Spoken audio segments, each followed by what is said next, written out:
Atari, esta palabra que se decía más que otra cosa en los años 70. Tal vez hayas oído hablar de esta empresa, tal vez si eres un poco más grande hasta hayas tenido alguna de sus consolas, o tal vez si eres más joven no sepas mucho de la empresa, así que aquí te traigo este video para que conozcas más a detalle la historia de Atari. Bueno, yo me callo, pongan la intro y empezamos con el video.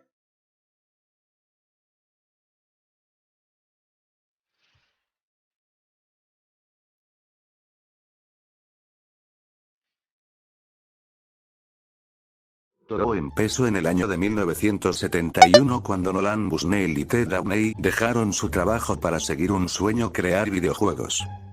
Empezaron con un proyecto llamado Computer Space. La consola reproducirá un solo juego, Space War, solo que esta vez se distribuirá comercialmente. La consola no fue tan popular, por lo que Nolan y Ted se prepararía para desarrollar su siguiente consola tan solo con aproximadamente $450 de capital y un pequeño taller ubicado en Sunnyvale, California. Los dos ingenieros pusieron manos a la obra para diseñar una gran consola. Se bautizaría con el nombre Pong. Tiene dos perillas, cada una debe de ser controlada por una persona, girar a la perilla para controlar la raqueta, y darle a la pelota para que rebote, y el oponente no logre atraparla, y así sumar puntos. Un concepto muy simple, pero muy entretenido. Sin duda podrías acabarte todo tu sueldo en Pong, sí, porque si esta máquina obviamente funcionaba con monedas, ya que claro, esta consola no era para uso doméstico, ya que solo era un prototipo que fue instalado en una pequeña caverna de la ciudad, y podías jugar insertando una moneda de 25 centavos de dólar. Pero bueno, vamos a enfocarnos en qué pasó con Pong el día que se colocó en la caverna. Se dice que un hombre se acercó a ver la máquina, insertó una moneda de 25 centavos y empezó a jugar. Después de unos minutos entendió la mecánica del juego. Todos estaban sorprendidos, ya que no se había visto nunca algo igual. Al día siguiente la máquina presentaba problemas al abrir la caja de monedas. Se dieron cuenta que estaba completamente llena. ¿Vieron eso? Eso es ser bárbaro. Motivo del problema.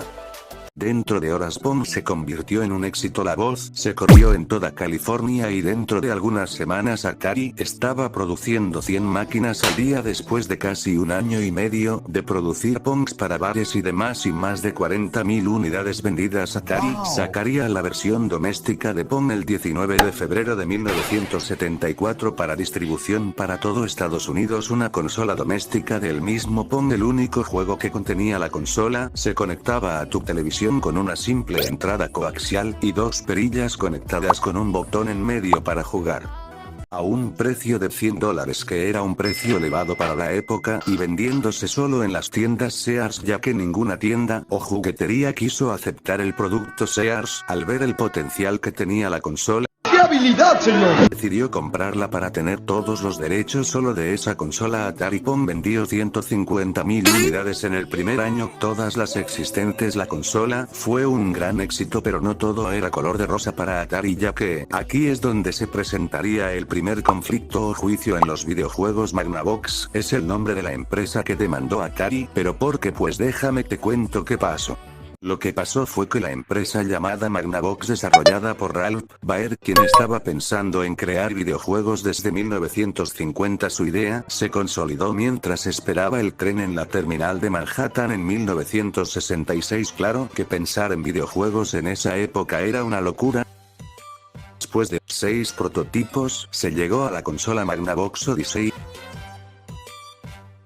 consola que reproducía el juego de tenis que reproducía Pong, y Odyssey salió 4 años antes y estaba patentado. Se descubrió que Bushnell firmó y dio su identificación el día que se presentó la consola Magnavox Odyssey. De todas formas, eso no quiere decir que Atari no fuera uno de los pioneros en los videojuegos, y quien supo adaptarlos mejor para el público, y quién sabe, tal vez si no fuera por Atari los videojuegos no existirían, o tal vez no serían igual de populares, o simplemente no serían lo que son hoy. Al final Magnavox recibió una indemnización de $420.000, pero aún así no representa siento pérdida alguna para Atari. Sin embargo, Atari ganó todos los derechos de Pong, que en realidad oficialmente se llamaba Sears Telegame, ya que como dice era un producto exclusivo de Sears, pero muchos lo conocían como Pong los clones. Empezarían aquí, que por cierto hay un video de eso en el canal, te aparecerá ahora mismo y te lo dejaré en la descripción. Vaya, al fin me siento como un youtuber haciendo spam al más no poder, pero bueno, los clones o copias de Pong se hicieron notar.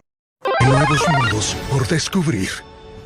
PlayStation 5 Gamer Pro. El primero fue el de la empresa Coleco, empresa que reclutó al gran genio Ralph Baer, creador de Magnavox, ya que él no tenía la patente de Pong ni de su consola.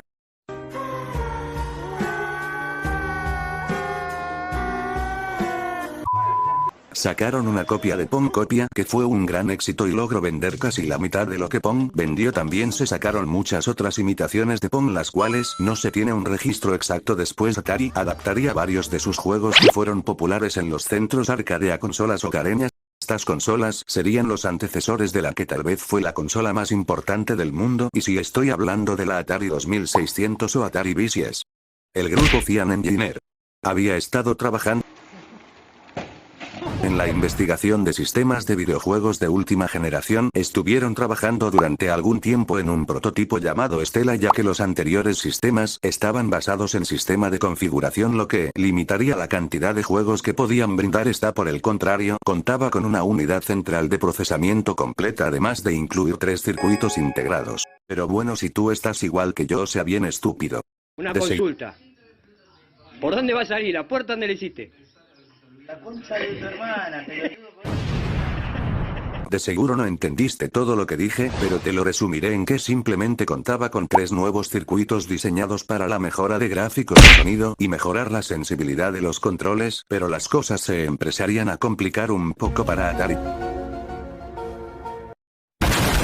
Que una empresa llamada Fairchild había lanzado a la venta su consola llamada Best Video Entertainment System, sistema de entretenimiento de vídeo en español, por si no entendiste como yo. No inglés. Esta consola destacaba porque tenía una ranura para cartuchos intercambiables. Y al fin podríamos jugar muchísimos juegos en una misma consola. Atari estaba preocupado ya que su consola aún no estaba lista y ellos no podrían competir con su consola Pong, ya que simplemente no estaba a la altura de Best, que fue lanzado a la venta en agosto de 1976 para Estados Unidos, y aquí es donde iniciaría la dolorosa y lenta muerte de Atari, pero a la vez su pico más alto y mejor época de la empresa Atari Incorporated. Pero ¿cómo es eso?, te estarás preguntando. Pues déjame te cuento qué pasó. Atari necesitaba quien financiara el proceso de su nueva consola Stella, más tarde nombrada como Atari VCS. Para estar por encima de la competencia, Atari buscaba a alguien que pudiera invertir en la empresa. Buscó encontrar eso en Disney y Universal, pero ninguno aceptó la propuesta hasta que Warner Communications se pondría en contacto con Atari para comprar la empresa. Así es como en 1976 Atari Incorporated sería vendido a Warner Communications por alrededor de $28 millones o 560 millones de pesos mexicanos.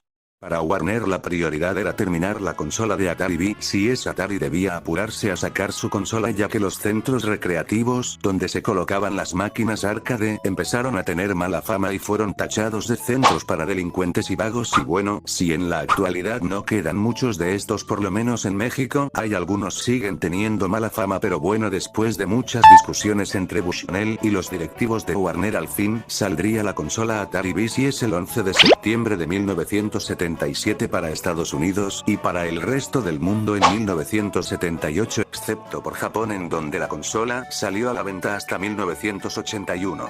Atari no logró vender más de 250.000 unidades en el primer año, y con esas ventas Atari solo tenía pérdidas. El problema es que no se habían sacado juegos llamativos para la consola, y los que se sacaron eran pocos. La gente veía a la Atari VCS como un modelo más de Pong, y simplemente esta consola no se hacía llamativa para la gente. A medida de que los clientes comprendían su potencial, el sistema comenzó a ganar popularidad y a vender muchas más unidades. Del otro lado de la moneda estaban las máquinas arcade de Atari. La más popular fue Asteroids, un videojuego que fue muy popular en 1979. El objetivo era disparar y destruir asteroides, evitando chocar contra los fragmentos de estos, pero no sería hasta 1980 que la Atari VCS tomaría una gran popularidad con grandes éxitos como Pac-Man, que simplemente no necesita presentación, y otros juegos que también fueron exitosos como Boxing, Circus Atari, Donkey Kong y Adventure, que se había sacado a finales de 1979. En estos juegos se había desarrollado una nueva tecnología que constaba en que la pantalla fuera avanzando con el juego y no simplemente una sola pantalla. Esto mejoraría significativamente los juegos. Bushnell simplemente no aguantó muchas decisiones de Warner, así que renunció y fundó un negocio llamado Pizza Time Theater, una pizzería con un show de animatrónicos y varias máquinas arcade. Yo creo que sería el negocio perfecto. Un niño no se podría resistir a toda esta perfección. Acá en Latinoamérica muchos se sentirán identificados cuando tu jefecita te mandaba por 1 kilo de tortillas a la tienda de Don Chui y te quedabas jugando en las maquinitas, comiéndote unos chetos sabor a patas mientras veías bailar al viejo borracho de la esquina y luego le decías a tu mamá que el kilo de tortillas había subido. No, ya en serio, basta de relleno. Por si se preguntan qué pasó con la pizzería, cerró en 1984 y ahora es una exitosa cadena de restaurantes que es prácticamente lo mismo pero remasterizado a la actualidad. Con juegos como Donkey Kong, Pitfall, Frogger, Pac-Man, Adventure y Space Invaders, Atari logró conquistar el mundo de los videojuegos desde 1977 hasta 1983, vendiendo 30 millones de unidades. Sí sé que tal vez ahora esto no es impresionante, pero para esa época era un logro muy difícil de alcanzar y que hizo que varias personas empezaran a tomar gusto por los videojuegos. ¿Recuerdas lo que dije hace rato de que Atari estaba muriendo pero a la vez en su pico más alto? Pues es porque Atari tenía los empleados de Bushnell expertos, de la talla de David Crane y muchos otros fueron despedidos junto con Bushnell. Todos ellos entendían cómo funcionaba Atari. Ya sabes lo que dicen, no cambies lo que está funcionando, algo así. Pues su pico más alto fue porque la consola ya estaba hecha y seguían los grandes directivos de la empresa. Prácticamente por un lado estaba el éxito de la empresa bajo las manos de Warner, pero en realidad no era así. Las cosas iban muy bien para Atari, prácticamente no tenían competencia y su éxito era brutal, pero en 1983 empezaría la muerte de Atari con un juego que de seguro muchos conocen, pero no porque sea bueno, sino porque se considera el peor fracaso en los videojuegos. Hasta Dross hizo un video de eso. Dross. Y sí, claro que estoy hablando de el videojuego de E.T., un videojuego inspirado en E.T. de 1982. El videojuego salió en 1982. Atari obviamente necesitaba los derechos para poder hacer un videojuego de E.T., así que obtuvo una licencia para realizar un videojuego de E.T. Se dice que Universal le vendió la licencia para realizar un juego de E.T. en alrededor de 30 millones de dólares. Considerando la inflación de esa época, eso era muchísimo dinero. Atari corrió el riesgo ya que creían que el juego sería un rotundo éxito. Así que contrataron a un diseñador de videojuegos para que lo realizase. Howard Scott Warsay es el nombre de la persona que diseñó uno de los peores videojuegos de la historia.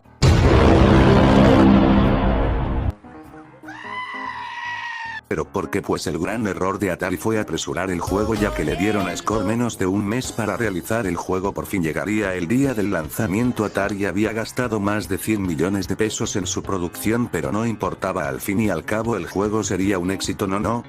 Pues no fue un éxito. El juego es completa deformidad. En cuanto al juego, nadie entendió de qué trataba. Según investigué en internet, el juego consistía en dirigir al personaje por varias pantallas para recoleccionar objetos de un teléfono interplanetario que le permitiría llamar a su planeta de origen. Por lo que cuento, y a simple vista simplemente no me llamaría la atención, los pocos que compraron el cartucho quedaron asqueados, corrieron la voz y expertos dieron su opinión. Obviamente una nada buena. Atari sabía que nadie compraría el juego, así que decidieron enterrarlos todos en un pueblo de Nuevo México, causando así la crisis de los videojuegos de 1983, y el fin de la segunda generación de videojuegos y el declive de Atari. ¿Qué pasará con la empresa? ¿Qué pasará con sus siguientes consolas? ¿Y cómo fracasará y morirá la empresa? Todo eso y mucho más en el siguiente capítulo de la historia de Atari. Bueno, segundo y último XDDDDDD. Y bueno amigos, hasta aquí ha llegado el vídeo de hoy. Si quieres que pronto suba la segunda parte, no olviden suscribirse, darle like, así yo lo subiré lo más pronto posible. Yo me despido, un gran saludo a todos los que estén viendo esto, muchas gracias por el apoyo y recuerda que siempre regresaré en un próximo vídeo.